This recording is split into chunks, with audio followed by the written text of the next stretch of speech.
Being terminally online is kind of a newer phenomenon in the internet age, right? The idea that you just like stay inside all day, all of your worries are wrapped up in the computer. It's kind of a new thing. And, you know, honestly, as much as I, as like a YouTuber, criticize people for that, at the same time, like that's partially my life. Like a lot of my time is spent on the computer. You know, 6, 7, 8 hours a day are spent indoors using my computer. Sometimes like 13, 14 hours on the computer a day, just because that's my job and it's a job I care about and I'm passionate about. But also it's like, that's also like a lifestyle that I live. And so it'd be kind of hypocritical for me to constantly criticize other people for being too online or having bad social skills or stuff like that. And then here I am, like, you know, an internet addicted Zoomer. Well, today I want to watch this video from a channel called Jen. He's a pretty good channel. He kind of reminds me of like old Sneeko type stuff. He makes videos like interviewing people on the street, exploring like complicated topics from today's world. This video is titled, "Are Gen Z Social Skills Getting Worse?" And I want to see, you know, what people think about Gen Z, what people think about my generation, the Zoomer generation. I actually just recorded a similar video to this where we talked about just like Gen Z people like knowing history, and that was, you know, pretty rough. So I'm curious what people think about the current generation's like knowledge of the internet, how they interact with it, how their social skills are, if they're too sensitive, stuff like that. We're gonna dive right in. Is Gen Z doomed? Find out today on this episode of Tom Dark Reacts to Stuff. Roll it. Do you think Gen Z is soft? I think they're very, very, very soft. We spend less time outside. They've been born almost in front of a computer. We're always trying to blame other things rather than blaming ourselves. Why do you think everyone makes fun of Gen Z? You know, you can see on the old movies, we had manners and everything. TikTok is a daredevil. Our brains are dying.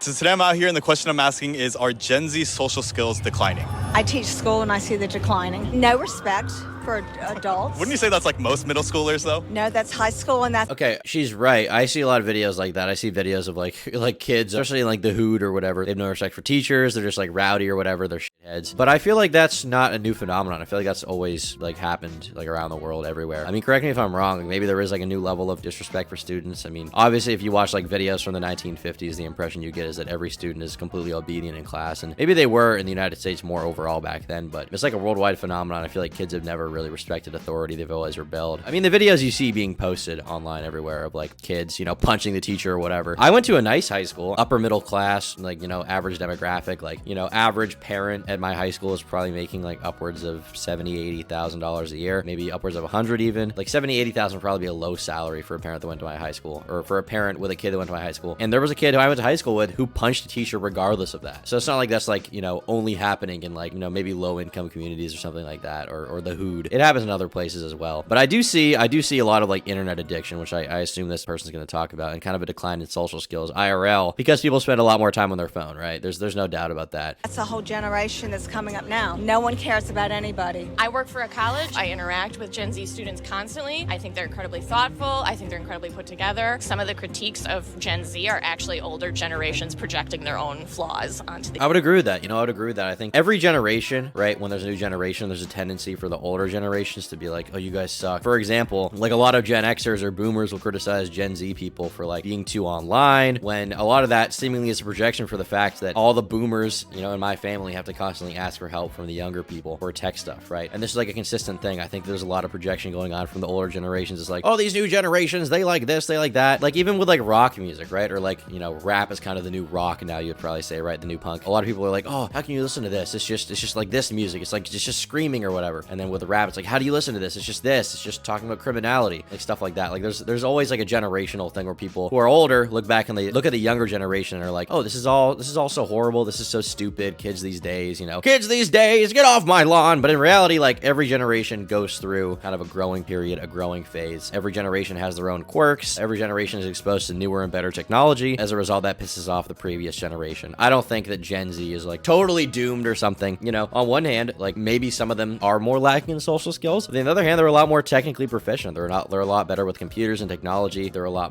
have like greater access to information. There are a lot of pros to being in Gen Z. I wouldn't want to be born in any other generation. The younger folks. To really characterize it in a more general sense, they're more self-centered. To have social skills, to be gracious, to have poise, and to see the other side, you know, from the other point of view. I think that's really gone downhill. I mean, Has it gone downhill? I don't know that it's gone downhill necessarily. I have seen a lot of that in the current age because, you know, kids my age are very narcissistic because everyone has access to a phone and anyone can like kind of be a celebrity. So everybody's like trying to be their own personal brand. Everyone's wrapped up in their own shit. Everyone's trying to like get attention on them at all times, almost no matter how. That's true. But at the same time, I also feel like that's not just like a thing for our generation. I think you see it more now because we all have access to the internet and everything gets overblown because everything gets posted in like a viral TikTok or Twitter video. But I also feel like it's just not that crazy. This generation, it's not. They're just like normal people being born. And we grow up with different technology and different circumstances we have to adapt to. But I don't think it's like a generational like schism thing where everyone's just fucked, right? I really don't see that. We spend less time outside. We spend less time talking to other people. How old are you, by the way? 17. Definitely Gen Z. How do you define social skills and why is it important? To talk to people, to maintain conversations. Get girls. Get girls, yeah. That's a social skill right there. Yeah, right there. That's a good one. That's what good social skills can get you. Yes, exactly. They're good socializing in social She's media. just pointing to the Lamborghini. Is that it? Skills and why is it important? To talk to people, to maintain conversations. Get girls. Get girls, yeah. Obviously, you guys have probably seen the statistics about like men being incels and whatever, you know, Gen Z guys, you know, even like younger millennials having a hard time getting girls. And there definitely is some truth to that. There's, you know, I think a lot of celibacy going on. There's a lot of men who have a hard time picking up chicks. At the same time, there's never been easier access to girls than there is right now between dating apps, which I personally would never use, but between dating apps, between social media in general, like it's a lot easier to just meet people and have access to people. So I don't know. It's kind of a complicated issue. I feel like maybe those statistics are somewhat selective. I feel like my generation's horny as hell. I feel like they're horny as fuck and they're all fucking each other. But at the same time, a lot of that is probably influenced by, you know, me seeing things through a computer screen, seeing things on Twitter, seeing things on, you know, TikTok or YouTube shorts or whatever else, right? Which is where a lot of like my perception of the world comes from these days, right? The internet. That's a social skill right there. Yeah, right there. That's a good one. She's just pointing to the Lambo. That's a social skill. What good social skills can get you. Yes, exactly. Well, hate to break it to you, but a lot of Gen Z kids are buying a Lamborghini without those social skills. I could buy that Lamborghini right now. I'm not going to because it's like Goomba trash and I would never buy a Lamborghini. And when I rented one recently for the music video, it was like I would never want to own that thing. But like a lot of kids are making money through the internet through a lack of social skills almost, right? Through ignoring real life stuff and just focusing on the internet and computers, they've found a way for themselves. Exactly. They're good socializing in social media. They are like more shy in real life, but I don't think that counts as bad. If I look at my son, They're who's more shy in real life. I don't think I feel like that does count as bad. I feel like I would say that's a bad thing. Definitely. 18, his interaction with people is related to games more than anything else. You think he was farther behind in social skills than when you were at 18? Yes, they've been, as I said, in front of computers and cell phones and whatever all their life. They get their feelings hurt really easy. So if they go on social media and they post something and don't get likes, they get their feelings hurt. So now they just isolate themselves. They go on TikTok and that's much easier. You'd be surprised. I mean, that's a very simplified view of things. I will say that I think it seems like my generation overall is somewhat sensitive in regards to social issues, and they're very like they're hyper aware of like bullying and stuff like that, and like not being mean to anyone. There's like a big push for that, but at the same time, like a lot of them are bullies themselves and like seek out people to bully online. You guys know the types I'm talking about, right? Maybe the woke scolds would be a good term for them, which is a term I hate using because I sound like Vosh or whatever. But I mean that is like a demographic of people, right? But at the same time, also, you know, the other side of the sensitivity is like a lot of people, rather than getting validation from their friends in real life, the kind of validation everyone seeks now is basically just through like likes and attention on social media. And if you're not getting that, it can negatively affect your mental health, especially if you're around people who are getting that, right? Easier. You'd be surprised. There's a lot of like online communities, and now obviously with social media, right, you're actually able to probably meet people all around the world that you couldn't. Isn't that also like a form of communication? Yeah, but there's nothing like face to face. If everything becomes virtual, where are we heading? So I mean, to an extent, he is right. He is right. Like a lot of it isn't face to face. But I personally, you know, obviously I'm an outlier because I'm a YouTuber. Not everyone's a YouTuber, right? But I personally have found a lot of meaning through the internet, through meeting people online that I then meet in real life. You know, there are cool things you can do. In my opinion, the internet is just another tool to be used. It's another place you can meet people. And also I think that it's a place you can meet people that can be more beneficial than like going to the bar. Because if you just go to the bar, what do you realistically have in common with someone there, right? You live in the same city. city. That might be it. Like literally just location. Versus if you go to like some chat room, some Discord server, okay? I'm not saying that Discord is like super great or whatever, but there can be good uses. If you go to some particular online community, probably people there with a shared interest that you have that you can get along with better and form connections with and relate to, and eventually you can meet in real life if you want to do something productive. The majority of things that happen in real life at bars are not productive, right? Getting drunk, having like casual, unprotected sex, like these are not good things that happen as a result of bars. There can be meaningful connections you make at a bar. Maybe you'll make a good friend, maybe you'll meet your wife, but most of those interactions are kind of just pointless ways to pass the time. And that the same applies to the internet, right? So I feel like it's not as different as some people make it out to be. Nowadays, it feels like everyone's blaming Gen Z for all their problems. Those people who are 26 and younger tend to be the most challenging to work with. The worst generation of all time. A lack of effort and a lack of motivation. And despite being more connected, we're also lonelier than ever. Tonight, I'm extra lonely. The younger you are, the lonelier you might be. But even though social media is always mentioned as the root of all evil, I knew that was just the surface. And as someone on the cusp of Gen Z and millennial, I wanted to explore from both sides whether Gen Z deserves to be called the worst generation ever.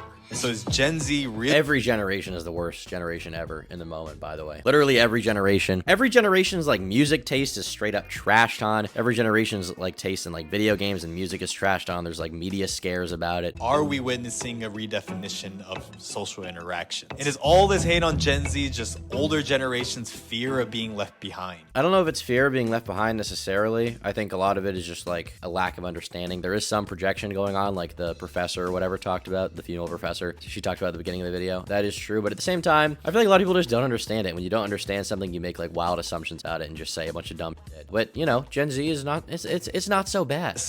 We gon' see. Do you think Gen Z takes less or more risks compared to your generation? Why would you want to be an adult earlier in the sense of have a family and stuff? I don't begrudge people in their 20s and early 30s who want to enjoy life. But you have to understand that's a luxury that you have. Yeah. It's a luxury my parents and their generation did not have. Probably more risk. You know, there's so many opportunities right now, so many things that they can look at as far as jobs are concerned, as far as travel is concerned. I'd say less because we're less outside. We don't have as much opportunities to mess up. What do you mean by that? Less opportunities to mess up? If you're more inside, right, you won't jump on a shopping cart and do weird stuff on a shopping cart because you're in your house, you're in your bed on your phone, right?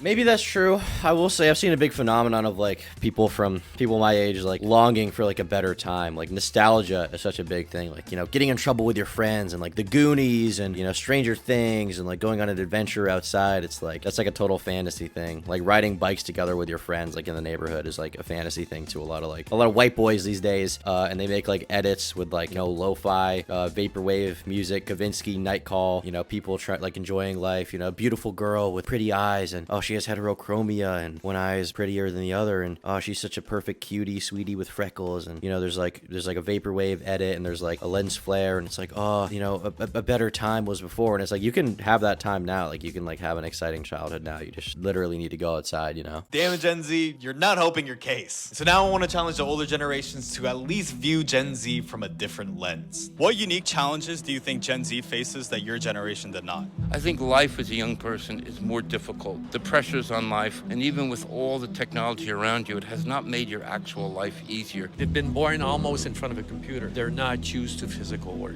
That's a big issue. They're not used to physical work. I mean, is that really true? I mean, if you aren't rich, like you still have to have a job, like you still have to do physical work. Like not everybody works as like a drop shipper. I don't even know what that guy's talking about exactly. Does he think there are no young people who have like construction jobs? Like, I know this is like a personal anecdote, but his is too. I know young people with construction jobs or manual labor jobs and like they're outside every day like building things, you know? The isolation. So do you think that Gen Z is living in more of a environment of distrust compared to previous generations? Absolutely.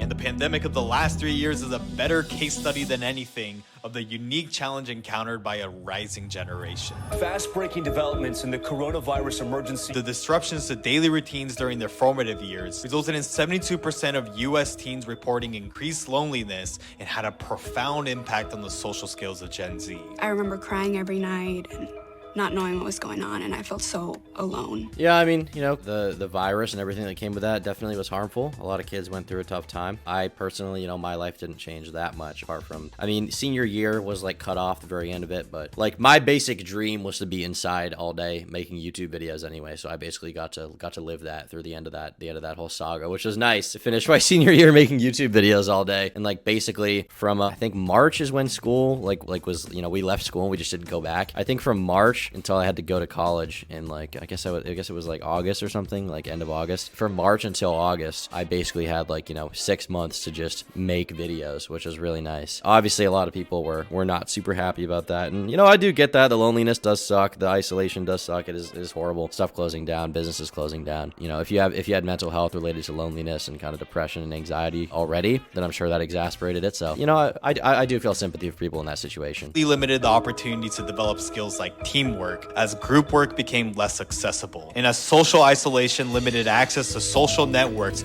known to be coping mechanisms of stress and anxiety, Gen Z was in higher risk for burnout and further seclusion. Why am I having so many mental breakdowns? Online school is giving me more stress than regular school did. But on the other hand, it also led to more opportunities to take initiative.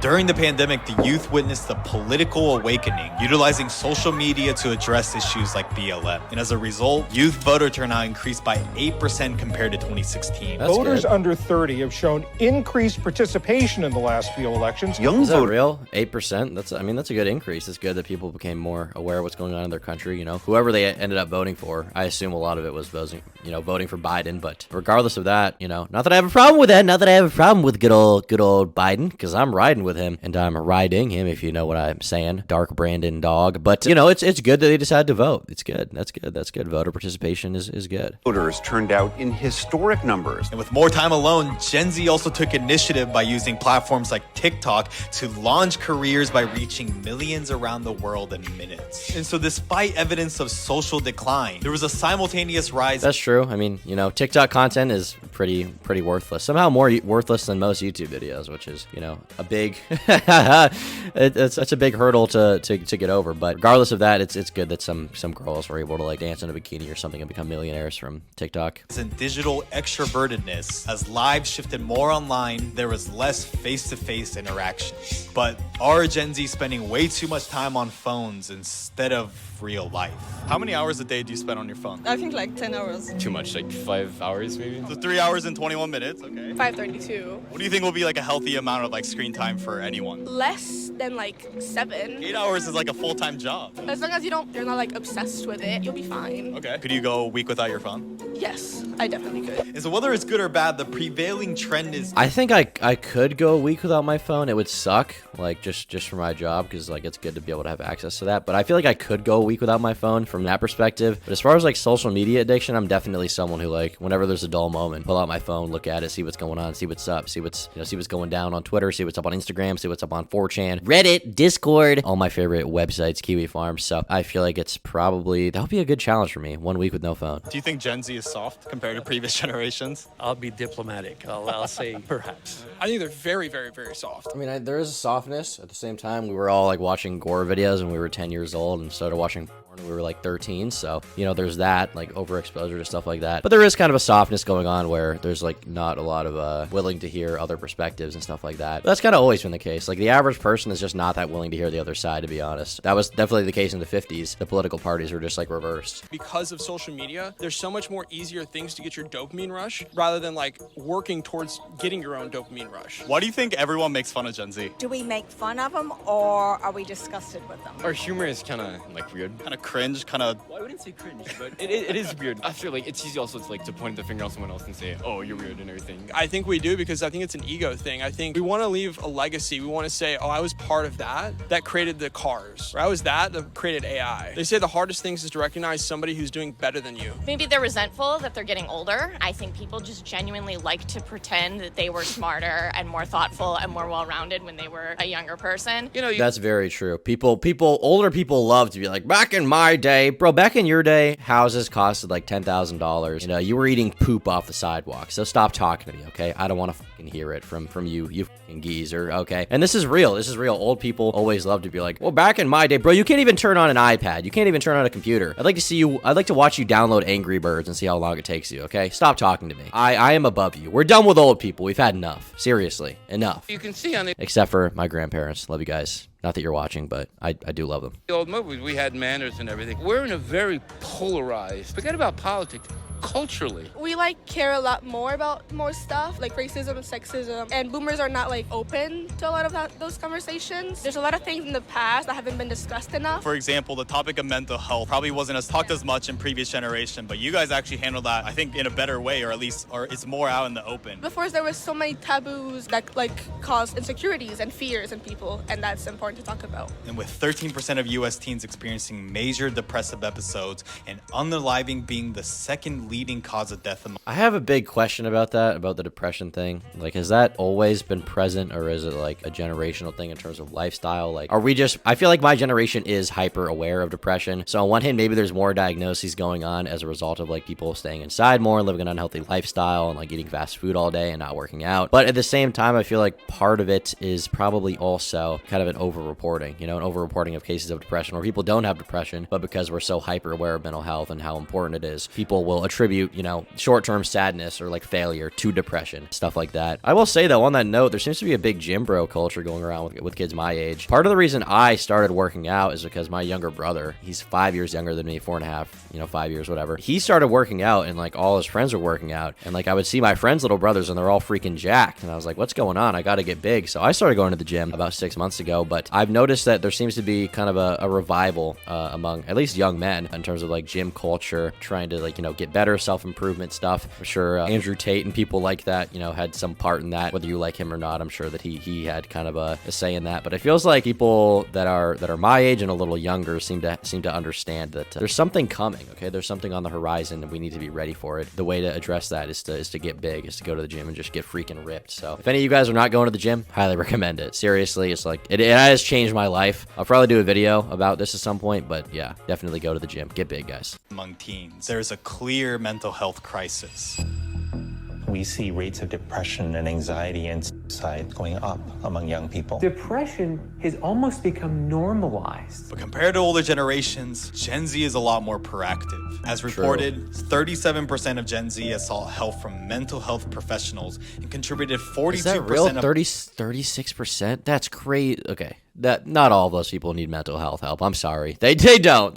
All spending on mental health treatment. Last year, Sydney started a mental health support group for students at her school. I've done a little bit of EMDR and it's been amazing. And in line with the preference towards digital options, Gen Z has a 50% higher usage of online therapy apps and even AI. In 2020, the first fully therapeutic AI chatbot, Wobot, was created to provide accessible care to individuals at any time. Meet Wobot. This seems like a bad idea to me. I feel like, I mean, maybe for super basic stuff, AI can help you, but I feel like as like an all-encompassing thing to help you with your mental health, I feel like talking to a robot is probably a bad idea. Maybe there could be some study or something that could convince me otherwise, but you know, in my head, intuitively, that strikes me as a bad idea. It gives me a very uneasy feeling, okay? Like end times type feeling, like the end is nigh, okay? It's coming, and a robot being your therapist is the first step to our destruction. The friendly little bot who's ready to listen 24/7. But this exact accessibility also highlighted the concern. So, Doc, do you think this is a good idea? It certainly can help people who are already in therapy. It's certainly not meant to replace it. The free nature of the service led users to become overly dependent on its advice, resulting in self-diagnosis and even the application of its strategies to relatives with more severe disorder. People my age love to self-diagnose. Zoomers love to self-diagnose. With all that said, why is Gen Z the most depressed generation? Because at first glance, the best advice for anxiety caused by technological isolation or stress from current events is to just close your damn laptop, bro. Considering 91% of Gen Z's main source of stress is related to money, work, and housing, it becomes evident that what used to be more accessible in the past is certainly becoming unattainable. yeah, I mean, you know, that probably should be the most stressful thing in your life, to be honest. Like just trying to be on that pony, trying to work hard, because we do have it harder than previous generations in terms of actually, you know, buying a house and stuff like that. And, you know, now they have to invent like credit scores and like crazy loans for people to even be able to afford to buy a house. But back in the day, people would just like buy a house with no mortgage. They would just purchase a fucking house, which is crazy. You know, we have it very differently. But at the same time, people back then had much less opportunities, and it was a more simple world. So there were less like ways to make money. There was less choice in terms of your career. There was less education. There was less access to higher paying jobs. There was less upward mobility. So, you know, it's not all a black and white issue, as with all things, right? It's not like Gen Z is totally screwed, but it's not like we have it the easiest ever either. You know, we have our own unique challenges that we need to overcome. So while older generations may perceive that Gen Z have it easier, it's important to acknowledge that every generation faces its own unique and relatable challenges. And so with all the talk around social media's impacts, it's worth questioning its validity as the root of all evil. Kind of like the common rhetoric around Gen Z is that you guys are soft. Do you think social media has had an impact on that? With social media, like if it's not around the same opinion of the norm, people get mad and people get pissed and they... How are you with handling like disagreements or like... That's true, and I see that a lot, and it frustrates me. That's also how like kids at school have always been. Like that's just how it is, you know? People don't like people that disagree with them. They're not willing to hear the other side. That's human nature almost. Like you have to actually fight your human nature to listen to someone who disagrees with you. You do. Yeah, well, is that really an issue with me? If I'm not, then I'm not, and it's like, is there a problem, you know? Do you think we blame social media too much on problems? People are so addicted to these things, but they don't actually control their own life. Social media almost does. And so that's why, like, you know, people are softer than ever before today. I mean, all of us like to be the victim, kind of, you know? We're always trying to blame other things rather than blaming ourselves. That's true, and that is something that I think my generation, I will say, I think particularly has this issue, which is a lack of social responsibility, a lack of personal responsibility. People don't want to admit that it's their fault. They don't want to take things into their own hands, because for a long time we've been told by the education system, by our parents, by the media, that everything we try to do is not our fault and that we can have no effect on it. I think it's you know, it's beating a lot of people down. A lot of people don't want to say it's my fault, and that's what I have to do in basically every situation. I think if you want to be successful, you have to say, okay, here's the things I can't change, here's the ways that I messed up. The world is this way, I didn't interact with it properly, I didn't get it, I made a mistake, I didn't get the memo, that's my fault. How do I move on and make myself better from this point? And a lot of people don't like that. They don't like, you know, personal responsibility. They really don't. They have to blame external factors. But of course there are incentives in life, and if you never had the choice of really interacting with people online, then you would be forced to go out into the real world and try to make meaningful connections. But of course it's not like a simple equation. There's also multiple factors. And with Gen Z spending over 5 hours a day in front of screens, they're addicted. But is it accurate to blame technology for declining social skills? On one hand, research has indicated physical effects such as brain shrinkage due to excessive use, which can make information processing more challenging. Social media use is not harmless. It can actually have a significant negative impact. This can permanently reduce your capacity for concentration. Research shows that apart from children who excessively game and go on social media, there is no evidence suggesting poorer face-to-face social skills when compared to children with limited screen exposure. And along those lines, to also consider that sociability is only one aspect of a person's development, and that abilities like resilience and self-awareness are just as important. And especially when we even consider anomalies like Amber Yang, who even surpassed NASA's models for creating an AI program for satellite safety, it serves as evidence that a digital first generation has even greater potential for innovation. And so it's clear that it's not as easy as technology equals bad, because on one hand, technology has empowered Gen Z to communicate without limitations. And on the other hand, and this is how I feel. It's like there are downsides to social media. Undoubtedly, attention spans are getting way worse. My attention span is but at the same time, like I would not have, you know, like 90% of what I have, 90% of the people I know, my entire lifestyle would not be the way it is if not for technology, if not for Google, YouTube, Microsoft, all these companies that have created technology that powers my life. So it's like on one hand, like are there downsides? Yes, but how hypocritical am I to rail against all of that when obviously technology has only, you know, mostly improved my life, I would say, mostly improved my life. And that very same technology has isolated them and hindered human contact essential for experiencing empathy, belonging, and love. And as our society continues to embrace the metaverse and AI, the world is only going to become more digital. And so should our definition of social skills be limited to physical interactions, or should our perception of community be reimagined? Do you think social media has helped create community or destroyed community? It's a lot harder to find a community in real life. People are a lot more judgmental IRL. Are you a part of like online communities? I like a lot of music, and a lot of that is online, and I really love the community online. 2020 brought a lot of people together, and there was a large-scale conversation about what racism looks like. We can also see political parties are increasingly fringe and increasingly disparate. TikTok is a daredevil. We've had middle schoolers that go in the bathrooms and could go on TikTok and then, oh, we're going to do this. They will tear down. I mean, okay, she's obviously like, she's just like a boomer, you know, she's just being annoying because that's how she is. Kids have been doing dumb stuff forever, okay? The stories my dad and his brothers have told me about the shit they got up to when they were teenagers, it makes me look, and everyone I knew my age look like a total pussy, okay? You guys are like stealing the, what was that trend they had? I can't remember the name of it, but it was like, oh, devious licks. You remember when the devious licks was going on? When kids were like stealing the hand dryer out of the bathroom? Like, that's bad, but it's like, this is not a new generational thing. Kids have been doing dumb stuff, getting into trouble, being reckless forever. Because when you're a kid, it's fun. It's fun to be a little shithead. I still haven't totally outgrown that, okay? I'm almost 21 now. I'm still, you know, it feels good to get into some trouble now and then, okay? I admit, it feels good to be naughty now and then. It feels good to rebel a little bit, okay? You guys know me, you know, picking up gum off the sidewalk and chewing it, even though it's already chewed. Everyone tells me not to do it. I do it anyway. When it comes to picking my nose, everyone tells me not to pick it. I pick it and eat it because I love the salty sweetness of my own boogers. Showering? Don't shower. Brushing your teeth? You're basically just washing away your natural teeth juices, which is, you know, horrible practice if you want to kiss girls. Believe it or not, you'll actually have way more success with girls if your mouth smells like natural pheromones and whatever you've been eating for the past month. So I think all these things are bad. Nobody wants to listen to me. Boomers tell me I'm stupid, and this woman is probably the same. And that wraps around to my point, which is that I think that everyone should be not brushing their teeth forever. Bathrooms and things like that. Our brains are dying. TikTok is kind of making everyone the same. Our brains are dying. Thank you, oh wise one, for telling me that our brains are dying, because you saw a video of some child like pissing on the floor. We're going to do this.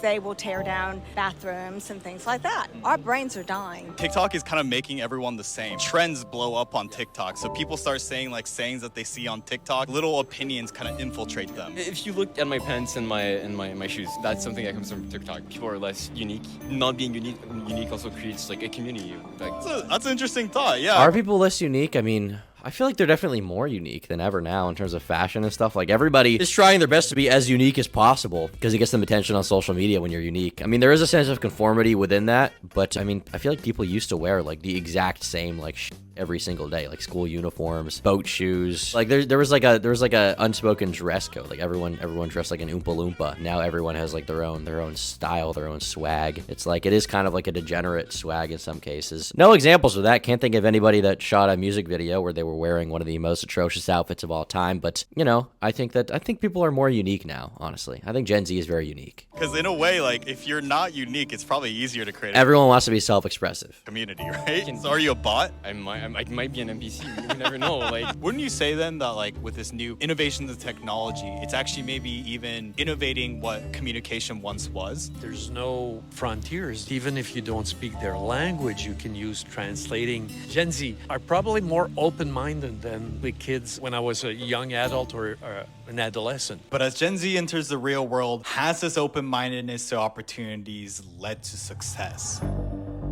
Because traditionally, schools and workplaces have provided connected, shared experiences for young adults in previous generations. But these organizations no longer serve that purpose for Gen Z. Compared to 40% of baby boomers that have workplace friends, only 24% of Gen Z can say the same. It's been a long, tiring day staring at a screen all day, not being able to meet friends and socialize with people. The lockdowns that restricted in-person work and education had a significant impact on Gen Z's ability to sustain friends and make new ones. What do you think the pandemic took from young people? It took away the spirit of being young. But can we just blame the lockdowns? I mean, in a way it did, but I don't know. There's a lot of stuff I did in the spirit of being young on the internet. You know, I guess I regret, but I still did it. Compared to previous generations, the self-reliant nature of technology has made Gen Z more inclined towards individual work and communication. They're not true, very true. As in tuned or in need of that social interaction. But the problem with that is you lose that skill. And when the next generation is more comfortable being alone and remote, it's clear that it'll have an impact on the sense of community. And so I wanted to ask each generation this question. How many friends do you have? True friends? Probably 5. Depending on your definition of friends, it might vary between 1 and 50. Around like a dozen. Close friends, I have like 10. A lot. A couple dozen at least, I'd say. I don't think I have more than 2 good friends. Real friends. What would you consider a true friend? True friend is going to be somebody that's going to give you the things you want to hear and the things you don't want to hear. And that's simply the truth. Yeah, because I hated this interview. So. Me too. I've got a couple of online friends. One that lives in like Morocco.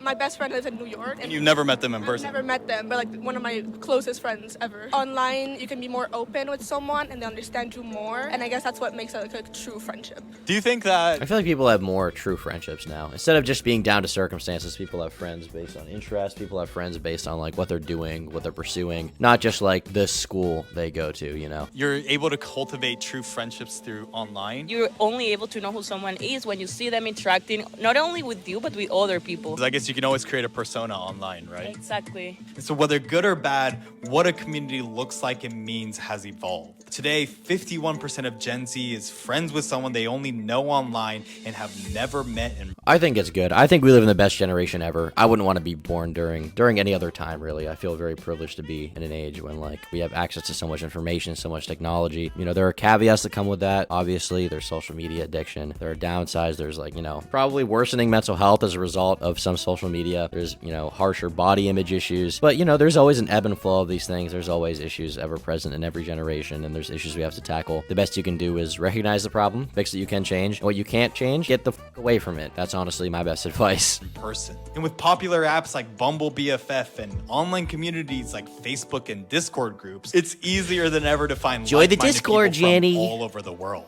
But when only around half of Americans have meaningful in-person interactions on a daily basis, what direction are we headed towards due to this social media-driven era? And as it always has been, it's time we let the older generations fulfill their collective duty to impart their wisdom. What advice would you give to someone who's Time to struggling let the with older social generation fulfill their collective duty to give me the value advice they do have, and then shut the fuck up about what they don't know about. Time is your friend. Get older and older, you're a little more confident, a little more assertive. Just it's a function of age and time, if nothing else. Digest information and stories that are not stuff you're familiar with, engaging with other communities and thinking critically about other communities and just how other people in the world exist. Eat some mushrooms. Go outside, talk to people, have fun. Start interviewing people on the street. That's how you should, yeah. And say yes to street interviews and also do street interviews. Yeah. And so obviously I'm not suggesting that becoming a creator is the solution to your social skills, True. but rather to consider a different perspective. The pace of change is accelerating, and the traditional approaches to doing things is being reimagined. For years, in-person human interactions have played a role in learning in various activities, but even that's changing. Whether better or worse, gone are the days where daily visits to the newspaper stand or long conversations with colleagues at work was necessary to feel a sense of belonging. And I feel like that's probably a good thing, because now we're way more efficient. Like you don't need to like be friends with everyone you work with. It's like you work with people, you get stuff done, you go home, and then you have your friends. And it's like, it's cool if you can be friends with the people you work with, but not everyone has to be. Not everyone is. And sometimes that's just how it is. And also I like people pretending like, oh, you know, people are so much more social. People were so much more social back then. It's like as if nobody felt left out or like alone or depressed in like the 1950s to now, right? This is the first time ever that people have had social strife or felt left out. This is the first time ever people have been bullied. It's like, no, pretty much everything stayed the same. It's just the avenue in which it occurs is different. You know, human nature is relatively consistent throughout history. The way that it's expressed, the way that it's communicated, the way that we interact with each other is what's changed. And that's because of technology. That's because, you know, of our own devices that we've developed. And what I realized is that the hate on Gen Z stems from the fear of every generation and their legacy of being left behind and forgotten. Yeah, there's definitely some truth to that. I don't think that's the whole picture, but I think a lot of people are afraid of the fact that, you know, like everything's moving really fast. Increasingly, things are moving away from people. You know, a lot of the old people I know are basically still living in 1948 because they just aren't with the times. They haven't progressed culturally. They don't want to. And it becomes harder and harder. You know, people my age, obviously there will become a point when we just don't get whatever is going on, because that's what happens with old age, right? You kind of can't teach an old dog new tricks. But at the same time, I think that people my age are way more technologically knowledgeable. They're way more proficient with technology, and will have an easier time adapting to the next technology, whatever it may be, you know, the metaverse or whatever else, right? But it's only those that embrace change that will start to see the opportunities. We need to stop treating social media like a luxury item and start thinking about it as something like a tool that we're all going to have our hands on, and we need to know how to use it. We need to know how to think critically. This person's cool, by the way. She's smart. When we're engaging with it. Because for the first time in history, we're living in an era that we can network at scale. And it's exactly how I was able to meet the closest people in my life. From my girlfriend in Brazil that I met through this video, to my business manager in Montreal through that video, to my creative director Dylan in Dallas who reached out after this video, and even Didi in Germany who's editing this. Say what's up, Didi. What's up?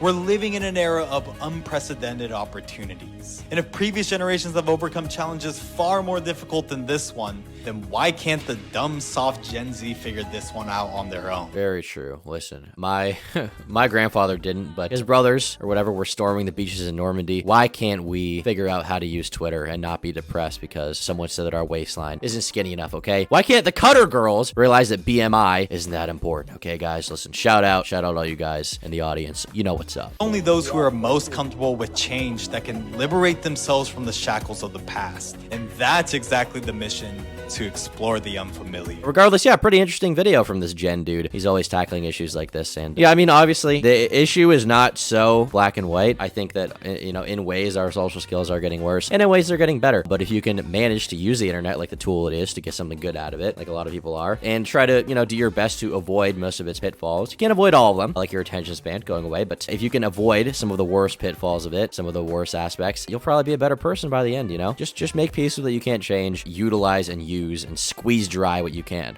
And if you liked this video, consider becoming a member. For $5 a month, you get access to exclusive podcasts, unreleased videos, and the members-only Minecraft server. Thanks so much to all of my YouTube members who fund my content.